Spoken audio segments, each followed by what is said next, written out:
Hello everyone and welcome to Smells Like Teen Angst. I'm Sarah and today we are going to talk about the new campy horror film, Hell of a Summer.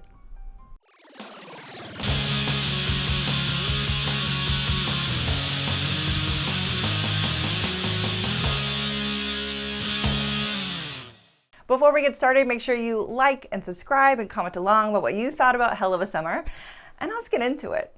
Hell of a Summer comes from Stranger Things' Finn Wolfhard and his buddy Billy Burke. It is a fun throwback to like slashers of the 70s and 80s.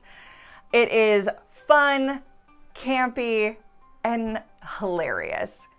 I will say having Hell of a Summer be a rated R movie is shocking to me because, I guess there's an F-bomb, too many F-bombs, and that's what's gonna push it over the rated R line. But it's not very scary. It's not super gory. Most of it happens off camera and then you see the aftermath. So when I saw that it was rated R, I was expecting one thing and I got another. So I think that is important to set up front. The story follows camp counselors as they are getting ready for their summer adventure in the woods. And someone has begun to kill them one by one. The story is very coming of age for one of the camp counselors. He just was not supposed to be there anymore and he's very lost at what he's supposed to do with his life. So he's trying to navigate being back in this world with these people that just think he's weird now because he doesn't belong there. There's love stories, there's jealousy stories, and then there is the whole campy thriller killer story. I love that they're wearing a mask. I love that it is very modern day throwback. And I just had a really wild time and a fun time watching this movie unfold. When you even find out who the killer is, I accept the explanation. I think it's very current. And I just think it was very, very fun and creative. Hi, Chris. Hey, Shannon. We were talking by the fire, and... Does head mean anything to you? She blew you? What? No, I blew her.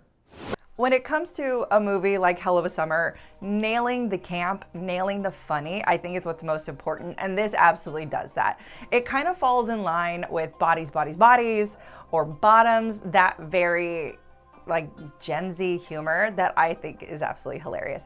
It never crosses like a creepy line. It never crosses an inappropriate line. It just stays neutrally funny. And I know that sounds weird. That's a really weird way to explain that. But if you think back to like 70s and 80s slashers, it was all like boobies. Well, I still find things like that funny. I don't think it's always necessary, and I think this film does a really good job of towing the line. So if you're just looking for a gateway horror movie, show this one to your friends. If you're like, you should get into fun, campy horror, Hell of a Summer is the perfect way to do that. Not overly scary, not overly gory, just a fun ride. Behind me is better than a good day anywhere else. The line's been cut. Oh, I've always wanted to say that. We're gonna die. We're all gonna die. Thank you guys so much for watching. Again, I'm Sarah. Make sure you subscribe to our channel, comment, let me know what you think of Hell of a Summer, and I'll see you on the next one. Bye.